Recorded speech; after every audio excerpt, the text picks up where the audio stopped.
Et donc, on a le plaisir d'avoir le professeur Philippe Ongoni avec nous aujourd'hui pour nous présenter donc le projet sur la professionnalisation de la paix. Donc, je vais te laisser te présenter, Philippe. J'avais ici ta biographie, mais je pense que comme on est un petit groupe, c'est bien que tu puisses commencer directement. Ok, merci Simdele et puis les autres collègues qui nous rejoignent. Euh, donc moi aussi, je suis anglophone. Donc comme Margaret disait, je suis anglophone, je suis kenyan. Mais oui, donc bon, je parle français, mais je travaille plus en anglais. Donc de temps en temps, je fais des présentations en français, mais principalement, je travaille aussi et j'enseigne plutôt en anglais. Alors, juste peut-être au niveau de présentation, je suis professeur en études de conflit à l'Université Saint-Paul ici à Ottawa. Et mes axes de recherche donc s'articulent autour de trois grands bon, axes. Premièrement, c'est les conflits identitaires. Et là, je travaille plus tout ce qui est lié aux conflits ethnopolitiques, donc en Afrique subsaharienne, plutôt le côté est, d'où je viens, donc là où il y a le Kenya. Et je vois qu'il y a aussi des neighbors, comme on peut dire ici. Et puis le deuxième axe de mes recherches porte principalement sur violence politique. Donc violence politique, bien sûr, c'est grand. Mais plus particulièrement, je m'intéresse aux violences autour des élections, ou electoral violence. Donc là où mes travaux, mes écrits aussi sont là-dessus. Et puis le dernier axe de recherche porte sur la consolidation de la paix. Et ce projet donc s'inscrit dans le troisième axe de mes recherches. Alors, avec le troisième axe, ça comprend aussi parfois les rôles des médias dans les processus de la paix ou des conflits, etc. Alors, donc, c'est ça. Le projet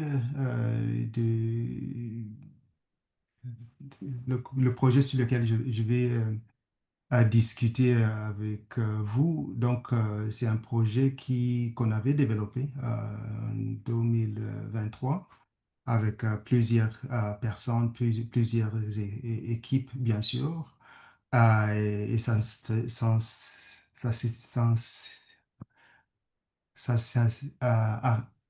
c'est intitulé, voilà, c'est intitulé Développer et tester de nouvelles approches du professionnalisme en matière de paix. Donc, voilà, j'ai préparé juste un petit plan, donc ce que je vais essayer de partager avec vous aujourd'hui. Donc, on va essayer juste de voir le contexte et aperçu général de ce projet, comment c'est né, quelles sont les motivations derrière la création de ce projet et pourquoi.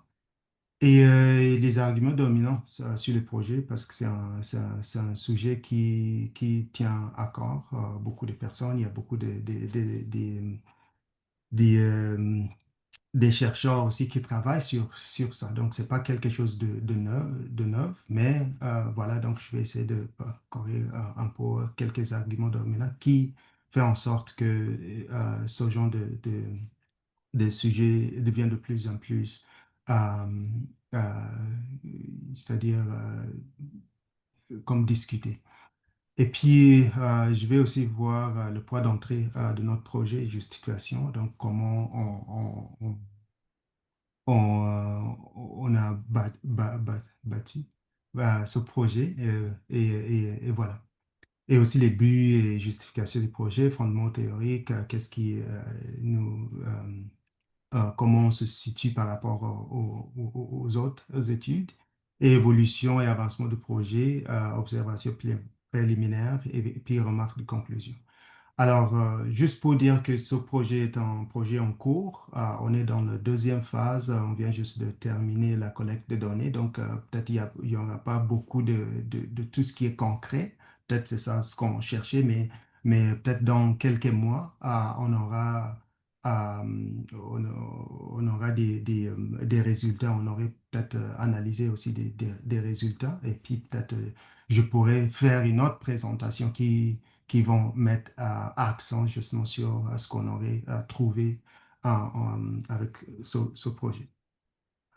Voilà, donc en termes de, juste au niveau de contexte général et puis aperçu général, comme j'ai dit tantôt, c'est un projet qui réunit plusieurs universités, les instituts, etc., et aussi des personnes. Donc on a plusieurs partenaires dans ce projet et vous pouvez les voir ici. Et je pense que on a aussi agrandi et ils sont pas tous ici, mais juste pour vous donner quand même une idée. Et moi, comme le PI, je vais juste faire une présentation, mais il faudrait comprendre que c'est un projet qui rejoint plusieurs personnes, dont Pegasus aussi, qui fait partie des partenaires dans ce projet-là. Donc, il y a plusieurs personnes, plusieurs universités aussi et plusieurs chercheurs. Ça unit des professionnels de la paix, les chercheurs universitaires, mais aussi ceux qui sont comme policy work. Je ne sais pas la traduction exacte de ça, mais voilà. Alors, qu'est-ce qui a influencé plutôt la création de ce projet? Je sais que tous ici, on est au courant des appels. Donc, de plus en plus, on voit des appels en faveur d'une meilleure formation des professionnels de la paix. Et ça, justement, pour accroître leur capacité d'intervention ou capacité, parfois on parle de response capacity, donc capacité de répondre dans des milieux où zones de conflit, ou post-conflit, etc. Mais il y a il y a des appels croissants plutôt pour essayer de bien former ceux qui interviennent dans ces milieux, qu'on soit des personnes de ONG, qu'on soit les personnes, je ne sais pas, les policiers, qu'on soit ceux qui travaillent les premiers soins aussi, donc qui interviennent dans ces milieux. Il y a toujours ce besoin de mieux former les personnes qui vont travailler dans ces zones-là. Un deuxième élément qui nous ont aussi influencé, c'est que si on, et ça, ça, on voit ça dans les études ou les travaux qui ont déjà été faits, euh, c'est que les attitudes insensibles, les préjugés sociaux, etc., ou les ambivalences aussi des professionnels de la paix peuvent considérablement augmenter la fragilité des gens et même les conflits. Donc, faut se connaître, voilà, et il faut avoir certaines valeurs, certaines compétences quand on est professionnel de la paix. Et on voit que si certaines personnes qui interviennent dans ces milieux, ils ont certaines attitudes qui sont incessibles, ça pourrait aussi augmenter déjà la fragilité et aussi, par conséquent, même les conflits. Et un autre élément aussi, et ça c'est déjà beaucoup documenté, même en RDC ou ailleurs, on a vu que la conduite et l'intégrité des professionnels de la paix devient de plus en plus remise en question. OK? Et on a vu ça aussi en Palestine aussi, ailleurs, où on documente certaines choses euh, ou les comportements indésirables des professionnels de la paix qui encore deviennent de plus en plus difficiles pour pouvoir intervenir de façon concrète dans ces milieux. Et notre problème aussi qu'on voit, c'est que il y a comme une voie obscure et non conventionnelles vers les professionnels, pour les professionnels de la paix. On vient de différents milieux, de différents backgrounds, mais on se trouve dans ce milieu, ou on se trouve dans cette profession qui pourrait être considérée comme pour profession de la paix, ou les travailleurs de la paix, alors qu'on n'a pas comme des bases communes. Donc, qu'est-ce qui réunit certaines professions? Si on est avocat, il y a certaines lignes de conduite. Si on est médecin, il y a certaines choses que tout le monde doit avoir ou avoir complété, etc. Mais quand on vient aux professions de la paix, on vient de différents backgrounds. Mais il n'y a pas comme un cadre professionnel commun. Qui pourrait réunir ou lier à la paix. Et ça, c'est problématique. Donc, chaque organisation vient, ils forment leurs intervenants avec les mandats aussi bien spécifiques. Alors, comme il n'y a pas comme une bonne coordination des choses quand on arrive sur le terrain. Alors, donc, voilà, c'est certains éléments qui nous ont poussé vraiment à repenser.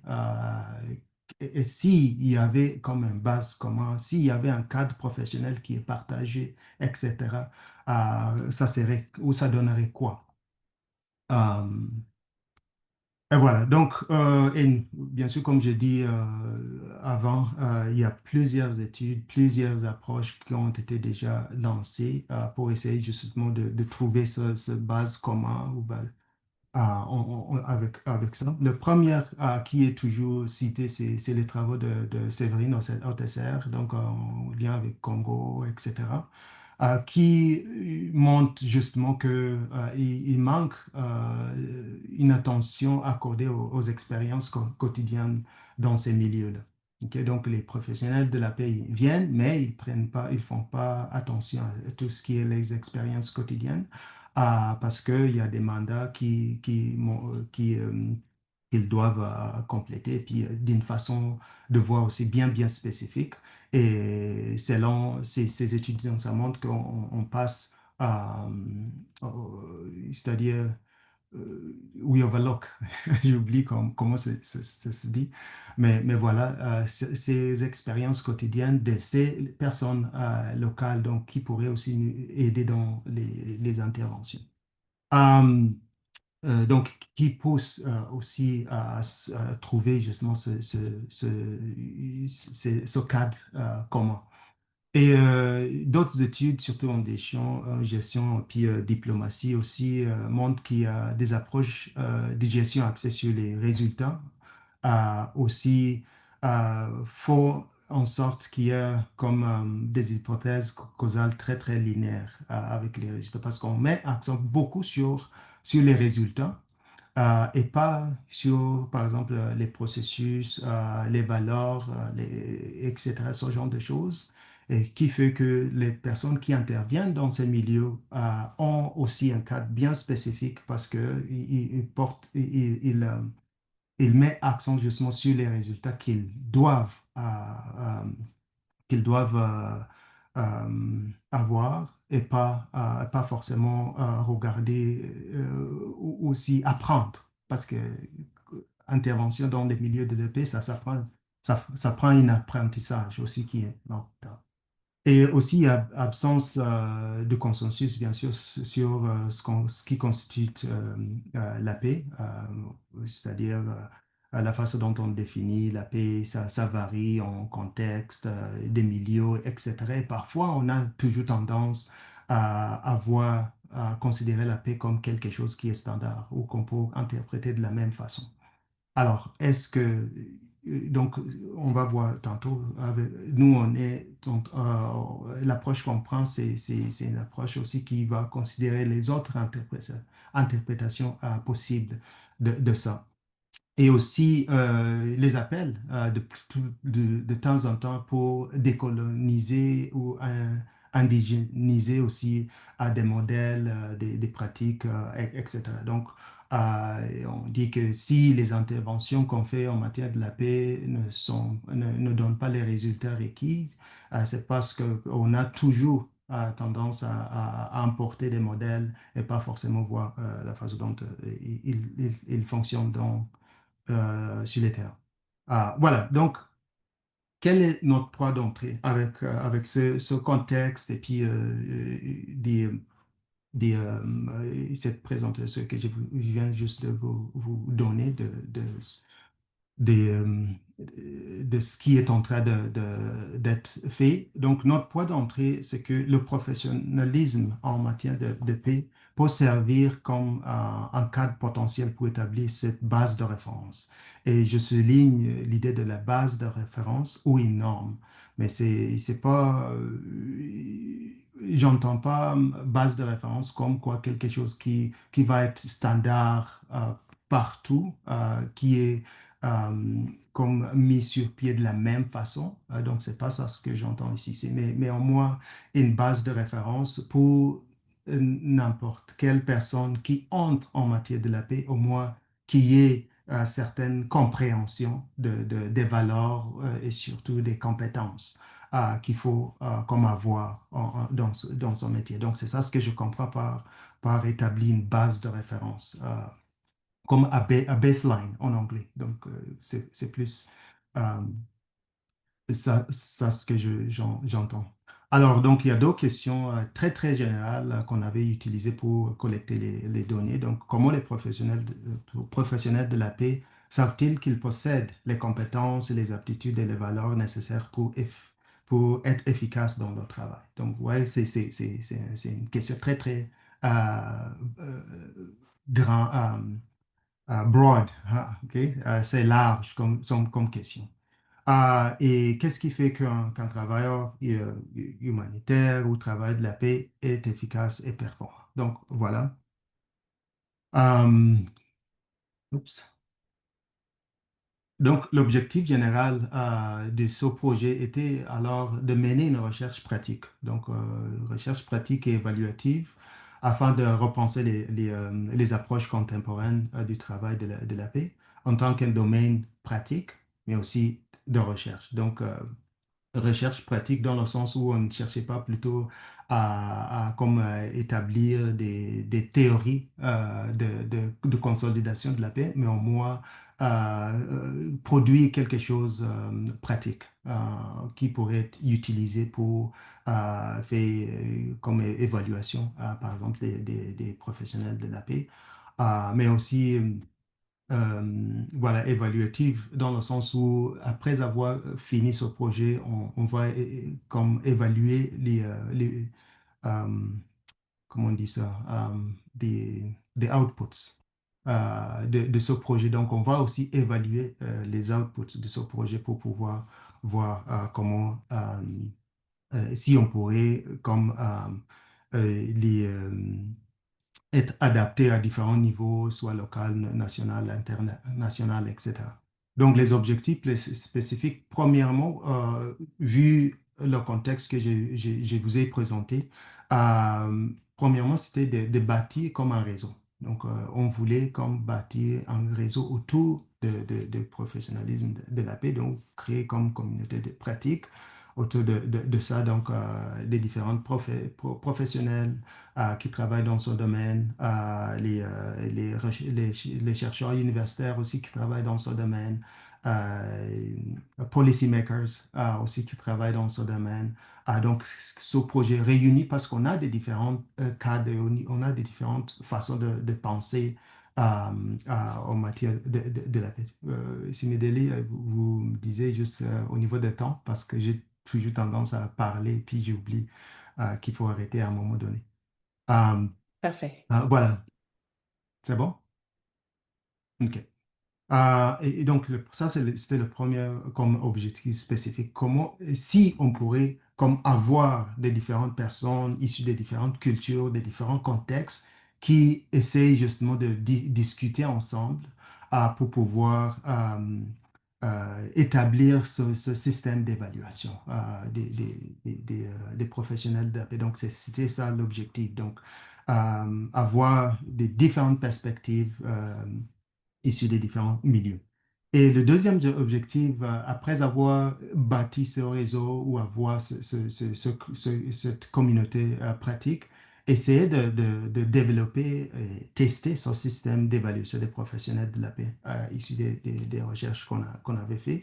Et notre objectif, c'est quelque chose qu'on pourrait adapter. Donc, c'est pas quelque chose qu'on va amener d'un contexte à l'autre pour voir si ça va fonctionner, mais c'est quelque chose qu'on pourrait adapté issus des différents contextes. C'est pour cela que j'ai parlé d'un système qui n'est pas standard, mais quelque chose, une base de référence, mais qui pourrait être adapté dépendamment des besoins et des milieux, des différentes cultures, etc.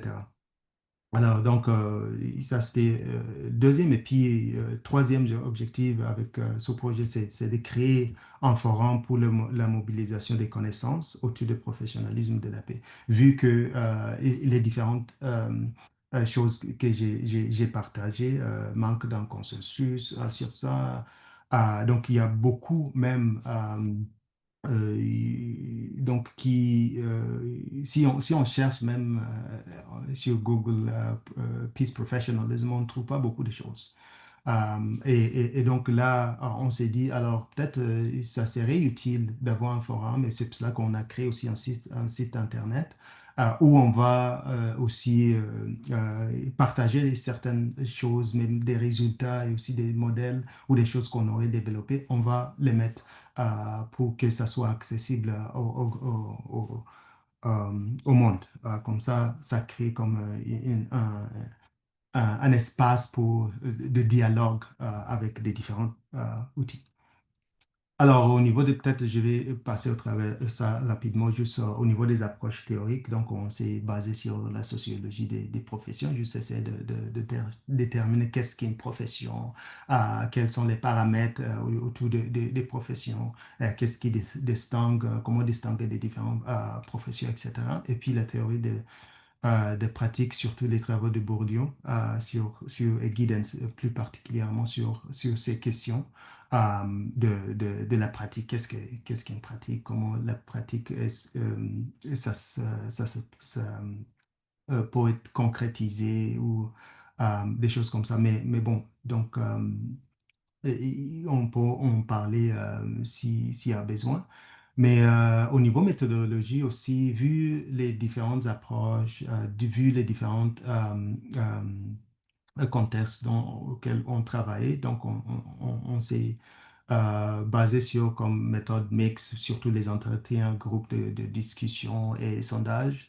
Et juste pour collecter les données, on est en train toujours de faire quelques sondages qui vont terminer peut-être au mois de deuxième semaine de septembre. Mais sinon, tout est déjà là. Donc, on a toutes les données qu'il nous faut. Et là, on va commencer une phase d'analyse des données. On a, comme juste par exemple, on a eu presque 80 d'entretiens, donc c'est beaucoup. Et groupe de discussion, c'est trentaine qu'on a déjà. Donc ça fait beaucoup. Et puis et les sondages aussi, pas mal. C'est en train toujours d'entrer. Donc j'ai pas ces détails. Donc on va entrer justement dans les phases de d'analyse. Donc, ça, c'est juste pour vous montrer là où on en est avec le projet. Donc, on a déjà passé la phase un donc là où on développait, on consolidait les partenaires au partenariat et des réseaux pour ce projet. Et puis là, on est en deuxième phase, donc qui vient juste de se terminer aussi. Et là, on va commencer comme l'analyse des données. Puis, bien sûr, on commence bientôt euh, après les analyses, partager, nous mobiliser les connaissances et aussi comme partager ce qu'on a trouvé en lien avec le projet. Alors, donc, ici, je voulais juste partager avec vous quelques observations préliminaires En sachant que tout ce qu'on essaie de chercher, c'est de voir si les personnes qu'on avait interviewées, qui faisaient partie de notre groupe de discussion et aussi des sondages, si on pourrait arriver à un certain consensus sur certaines valeurs qu'ils considèrent comme communes pour n'importe qui ou n'importe quelle organisation qui travaille dans ce domaine, que ce soit le domaine de la santé, de sécurité publique, de diplomatie, etc. Donc, on a fait entretien avec plusieurs personnes et plusieurs régions, sachant que ce projet, on l'a mené, ça se passe ici au Canada, aux États-Unis, en Bosnie-Herzégovine, au Kenya, au Népal, Pakistan, RDC, l'Iran, etc. Donc, il y a plusieurs endroits où on a collecté, on a fait une collecte de données. Et avec les analyses qu'on fait très, très préliminaires pour le moment. Il y a, c'est en anglais bien sûr, mais je pense qu'on comprend à ce qu'on voit émerger comme des thèmes, comme des themes qui sont communs quand on parle des core values, ou les valeurs principales que les professionnels de la paix doivent avoir. Donc, les voici. Et parfois, quand on va voir aussi, quand on parle des compétences, il y en a d'autres qui reviennent. Et si on considère des valeurs quelque chose qui est intrinsèque, peut-être, je ne sais pas si les valeurs peuvent être apprises, etc. Ce sont des questions qu'on est en train de voir. Est-ce qu'on peut enseigner quelqu'un d'autre une certaine valeur pour qu'il puisse l'avoir? Ou c'est plutôt au niveau des compétences qu'on pourrait comme transférer de l'un à l'autre. Donc, ce sont des choses qu'on est en train de voir parce que le core values, ici, l'empathie, ça revient toujours assez souvent. Donc, quelqu'un qui travaille dans ce domaine doit avoir une certaine empathie et compassion, humilité, intégrité, justice sociale, adaptabilité. Tout ce genre de choses semble revenir assez souvent dans les discussions. Euh, peu importe les régions, les contextes et tout ça. Et parfois, on les définit de différentes façons parce qu'on demande qu'est-ce que l'humilité pour vous, ou qu'est-ce que l'empathie pour vous. On peut les définir de différentes manières, mais ça revient à ça. Donc, qu'est-ce qu'on va faire avec ça? Donc, c'est ces éléments qui vont nous permettre au moins de créer ce système d'évaluation pour peut-être après, on ne sait pas qu'est-ce que ça va donner pour le moment. Mais voilà un peu là où on se rejoint, surtout avec les données qu'on est en train de collecter. Et quand on parle des compétences, voilà aussi on voit ce qui revient assez souvent dans les données qu'on a collectées. Communication ou conflict analysis, des choses comme ça, analyse des conflits. Et voilà, comme Do No Harm, je le vois ici et puis je l'ai vu dans l'autre. Et ici, c'est considéré plutôt comme une compétence. Est-ce qu'on peut enseigner cette façon de faire? C'est des choses, on est en train de voir tout ce qui est négociation, facilitation des discussions ou des choses comme ça sont vues comme des éléments clés. Donc, c'est ces éléments qu'on va utiliser justement pour créer ces systèmes-là qu'on est en train de créer. Je n'en ai pas. Ah, voilà, et on est en conclusion déjà. Mhm. Donc, avec ça, juste comme vous le voyez, et comme je l'ai dit tantôt, que il y a toujours beaucoup de choses à faire en termes d'analyse pour pouvoir vous donner le concret, mais au moins vous avez comme une structure maintenant du projet et ce qu'on essaye de faire avec ce projet. Et Donc, en guise de conclusion, donc, qu'est-ce ce qu'on essaye vraiment d'atteindre plutôt avec ce projet, c'est comme avoir comme un cadre pratique qui affirme l'unité dans la diversité.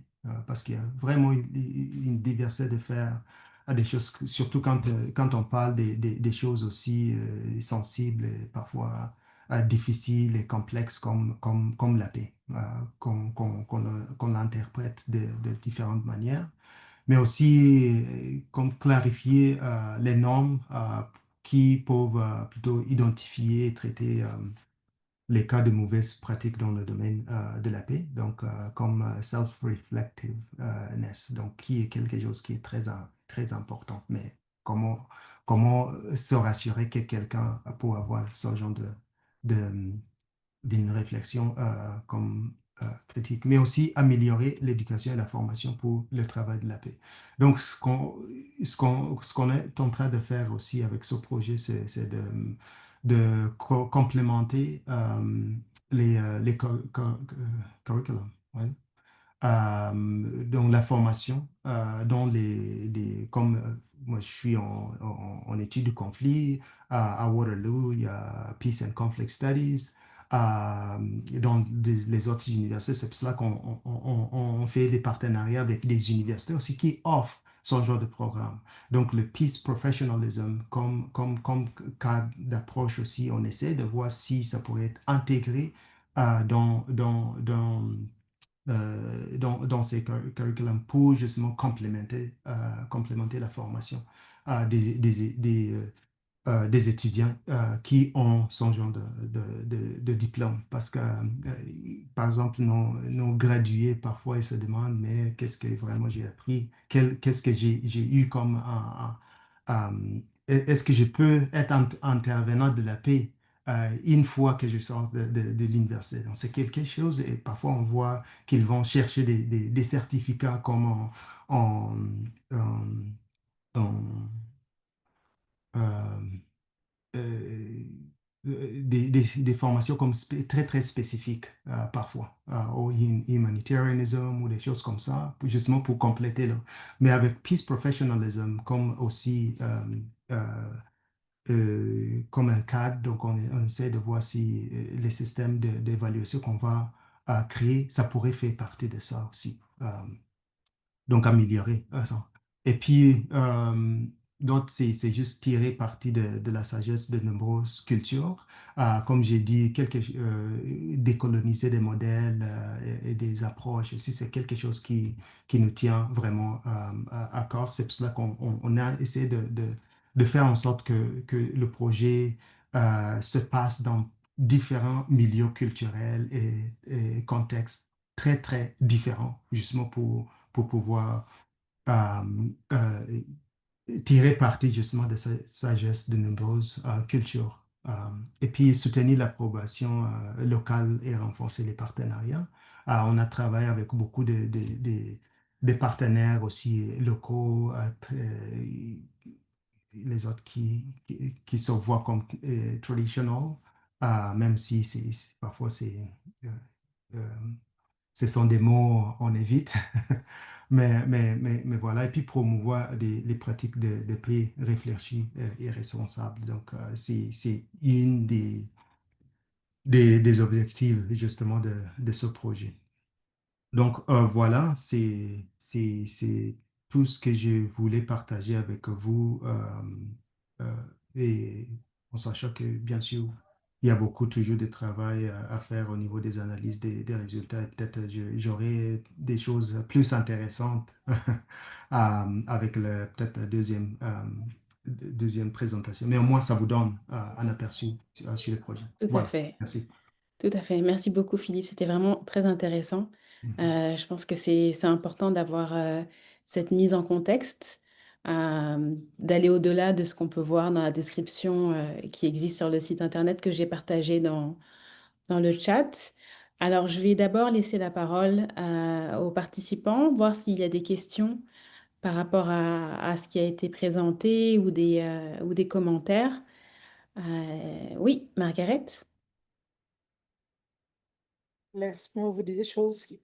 Merci Philippe pour ta présentation et je viens d'écrire pour toi ici dans le chat. S'il vous plaît, appelle-moi. On a des choses à jaser après la présentation. Euh, c'est vraiment intéressant la proposition de ton projet parce que moi, je viens d'un autre contexte des besoins de la paix. Je viens de l'Amérique du Sud où notre grand problème, c'est pas comme la question de l'instabilité politique, sociale qui existe, par exemple, dans notre continent. Pour nous, dans l'Amérique du Sud, par exemple, notre plus grand problème, c'est la violence communautaire. Ça veut dire que c'est quelque chose qui fait partie et c'est considéré pour l'Organisation panaméricaine de la santé comme le plus grave problème de santé publique, c'est la violence communautaire. Donc, ça vous dit que les statistiques sont terribles. La plus grande euh, indicateurs sont référents à la mort des jeunes des hommes noirs. Ça veut dire c'est la grande population noire, c'est la population qui vit sur le seuil de la marginalité sociale, sans opportunité d'aller aux études, travail, etc. Mais je voudrais savoir de toi quel est le plan pour nous permettre, nous qui sommes déjà adultes, éduqués, professeurs, d'engager cette nouvelle génération de croyants, je vous dis, les jeunes, qui peuvent prendre la relève en termes de leadership social. Comment on peut partager l'idée de ces projets avec nos étudiants? Parce que nous, ici à Ontario, nous vivons dans un contexte extrêmement multiculturel. Par exemple, à Toronto, on parle 1200 langues et ça veut dire plusieurs groupes ethnoculturels. Et là, nous pourrons avoir plusieurs étudiants qui pourront devenir des leaders sociaux pour travailler avec nous. Comment vous avez envisagé le travail pour recruter, stimuler, motiver les jeunes talents pour joindre votre projet?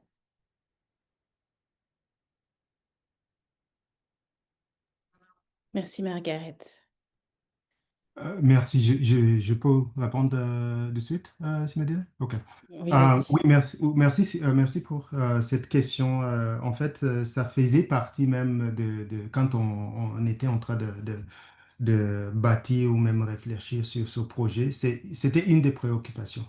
Parce que comment engager les gens, comment inciter justement les gens à pouvoir participer dans ce genre de choses, parce que on voit ce qui se passe partout dans le monde actuellement. Les gens sont actifs. Dans mon propre pays, le Kenya, les Gen Z ont pu faire en sorte que certaines politiques, surtout même économiques, ont été écartées. OK? Donc, ils sont extrêmement actifs dans ce milieu. Et puis, donc, la façon dont on a essayé d'intégrer la voix, si vous me permettez d'utiliser ce terme, donc la voix des gens, c'est premièrement, on a des certaines, même des jeunes activistes donc, qui font partie de notre projet. Et donc, qui vont bien sûr aussi collecter la voix de ces gens-là dans leurs espaces quotidiens, la façon dont ils voient même les interventions au milieu de la paix, etc. Euh, on a pas recruté vraiment, mais on a parlé de ce projet dans des différentes. Il y a eu des ateliers, des choses comme ça quand on commençait le projet. Et puis, on a vu que ça attirait beaucoup de personnes, et puis, y compris les gens. Et je travaille aussi, bien sûr, avec des assistants de recherche. À un moment donné, on avait cinq qui travaillaient directement, et même c'est eux qui ont organisé notre premier atelier. Donc, ces étudiants à l'Université Saint-Paul, c'était en avril. Donc, en gros, it's intentional, la façon dont on essaie de les engager. Et je pense aussi pour le fait de pouvoir peut-être présenter ce projet dans les classes, où ça pourrait être une autre façon de faire en sorte que des différents étudiants et jeunes ils savent qu'il y a son genre de projet. Donc, moi, je peux faire une présentation peut-être dans l'un de vos cours, il y a cette possibilité. Donc, c'est quelque chose que je pourrais faire. Il y a mes partenaires aussi, ils font la même chose dans des différentes universités. Je sais à l'université Waterloo, ils font ça. Même à Winnipeg, là où il y a aussi Peace and Conflict Studies. Donc, on fait ce genre de présentation pour sensibiliser les gens et puis juste pour qu'ils sachent qu'il y a ce genre de projet qui peuvent participer. Et vous avez parlé de l'Amérique du Sud, donc aussi on a des collègues de Colombie donc, qui travaillent vraiment avec nous, même les jeunes issus du Colombie aussi qui contribuent très, très activement dans ce projet, et y compris la collecte de données. Ils ont beaucoup, beaucoup aidé, même dans, je ne sais pas quelle île, là en Colombie, que vous avez parlé des Afro-Latinos aussi. Donc là où on a même collecté les données dans ces milieux-là aussi. Donc, juste essayer de faire en sorte qu'on engage, que les gens sont engagés. Mais on pourrait en discuter davantage sur les différentes façons où on pourrait peut-être, comme on est dans le milieu où il y a beaucoup de gens, donc Oui, il y a cette possibilité. oui, je pense qu'on pourrait encore parler très Mm. longtemps. Oui. Je vais donner la parole à Innocent, puis ensuite il y aura une question de Pakissa. Et il ne nous reste pas beaucoup de temps, donc je vous demanderai juste d'essayer de résumer un peu votre question. Merci. Merci, Simidele. Non, merci beaucoup, Philippe, pour la clarté de la présentation. Euh, la- je pense que la difficulté que j'ai, c'est dans la définition même de la paix, parce que euh, la- je pense que la paix n'est pas synonyme de sécurité. Si on parle de sécurité humaine, ça englobe tellement de choses que cela va rendre même la définition du professionnel de la paix extrêmement difficile. Donc, où est-ce que la paix et la sécurité se recoupent et comment définir un professionnel de santé? C'est le premier commentaire que je voulais faire.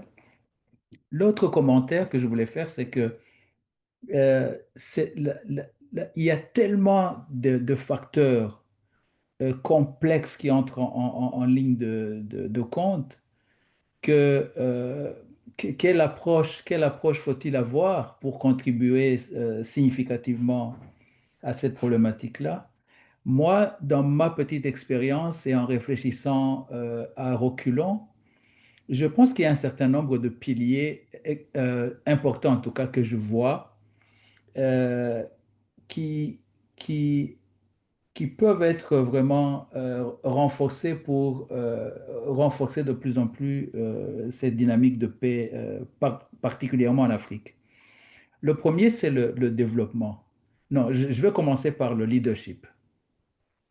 Je vais commencer par le leadership parce que le leadership est très central dans ce qui se passe, particulièrement en Afrique.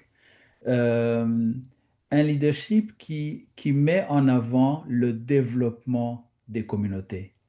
Euh, en résolvant des problèmes de développement en général, c'est vraiment mettre une bonne fondation par rapport à la bâtisse de la paix. Et je suis d'accord également avec vous sur l'aspect de la décolonisation. Je pense que, par exemple, l'Afrique, puisque je veux parler de l'Afrique, la décolonisation est un pilier important. On a vu que il y a tellement de facteurs externes qui entrent en jeu dans les dynamiques de paix chez nous que si les pays africains ne conceptualisent pas exactement ce que c'est que la décolonisation et travaillent dessus dans les moindres détails, dans les moindres détails, je pense qu'on continuera à avoir des problèmes et avoir des conflits qui sont influencés de l'extérieur. Voilà ce que je voulais dire. Merci beaucoup, Innocent. Je vais demander à Pakissa de poser sa question, comme ça, Philippe, ensuite tu pourras répondre ou faire un commentaire sur les deux interventions. Merci beaucoup pour la présentation.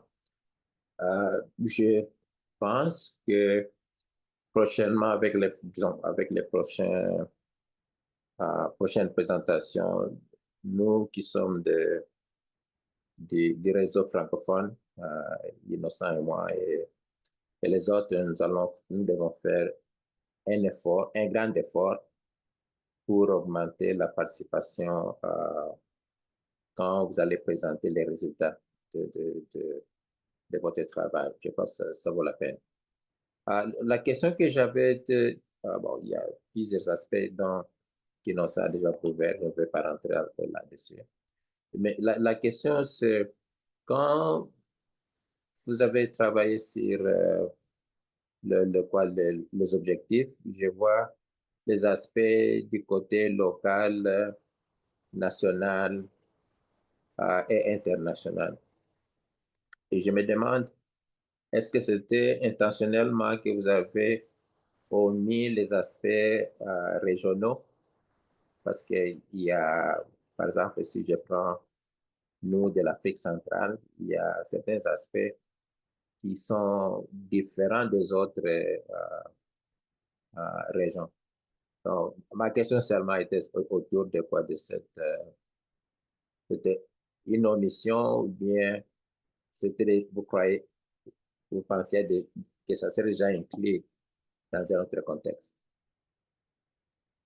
Merci beaucoup. Très intéressant. Je te laisse répondre, Philippe.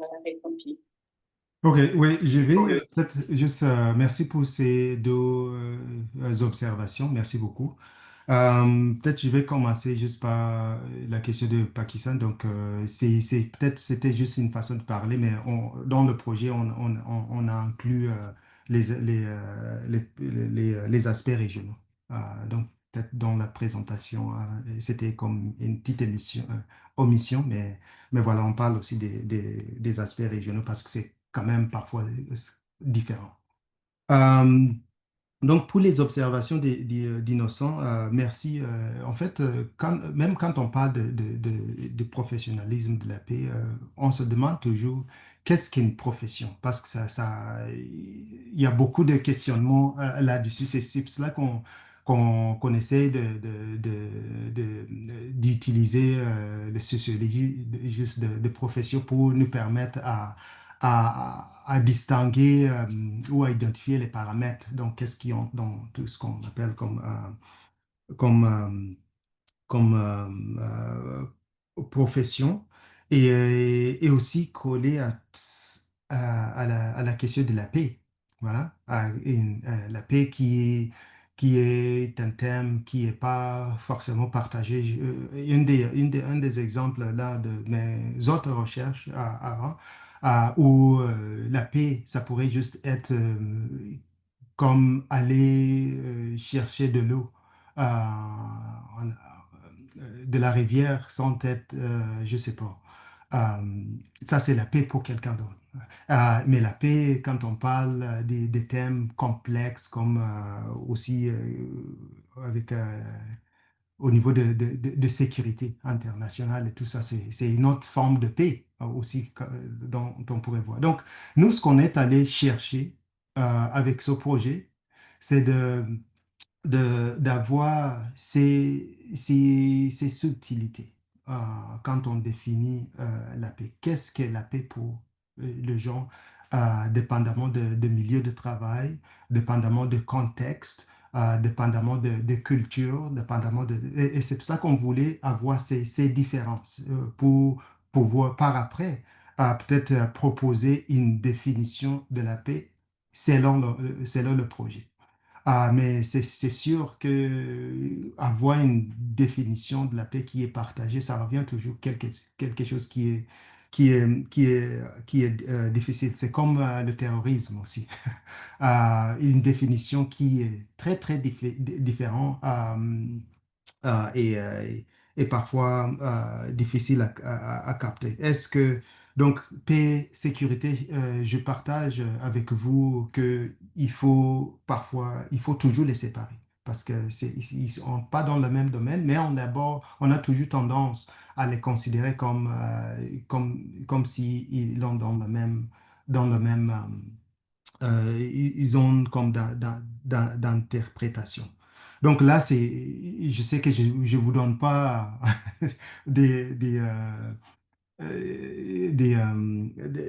comme comment on dit ça? Je vous donne pas Des pistes de réponse. oui, voilà, les Ouais. réponses que vous cherchez, mais c'est quelque chose qui est différent.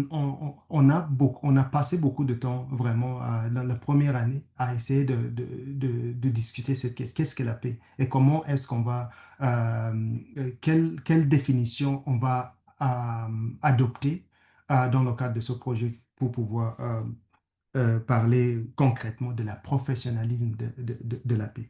Alors, vous avez touché aussi aux facteurs complexes. Je comprends les piliers là, comme développement, sécurité, et tout ça. Tout ça, je suis d'accord avec vous que peut-être il faut mettre beaucoup d'accent sur le leadership. Mais la façon aussi dont on aborde ce sujet ou on aborde ce projet, on voit que si on va avoir des gens avec des bonnes valeurs, OK, et des bonnes compétences, donc ça va, la façon dont on le voit, ça va faire un changement au niveau de leadership. Et il faut aussi comprendre que le professionnel de la paix ici, où c'est aussi cette personne euh, comment on dit ça? On ne veut pas comme garder like a formal definition pour un professionnel de la paix, mais ça pourrait être quelqu'un, une mère, je sais pas, un elder quelque part dans le village qui parle pas anglais, français, etc., mais dont il a toujours contribué euh, contribuer comment on dit ça, j'oublie là, mais les mots là, mais en gros, um, like, has contributed to peace building. Il a contribué à tout ce qui est consolidation dans sa vie entière. Donc, lui, on le considère aussi comme le professionnel de la paix. Donc, qu'est-ce que ça veut dire? C'est-à-dire, quand on aurait créé ce système d'évaluation, etc., et, euh, et avoir, ou, avoir comme des valeurs et des compétences qui vont avec, ça va directement influencer le leadership aussi de cette personne ou des personnes qui interviennent dans ces milieux. Je ne sais pas si je suis clair là, Innocent, mais ce qu'on essaie de faire, c'est que ces, euh, ces valeurs et compétences, on les considère comme quelque chose qui va renforcer le leadership local ou selon les différents contextes. Donc, il y a cette idée de leadership aussi qui nous tient vraiment à corps. On le voit aussi comme une des éléments les plus importants pour pouvoir avoir ce changement dont on souhaite. Et puis bon, les questions de décolonisation, je pense que ça, c'est quelque chose qui est maintenant considéré comme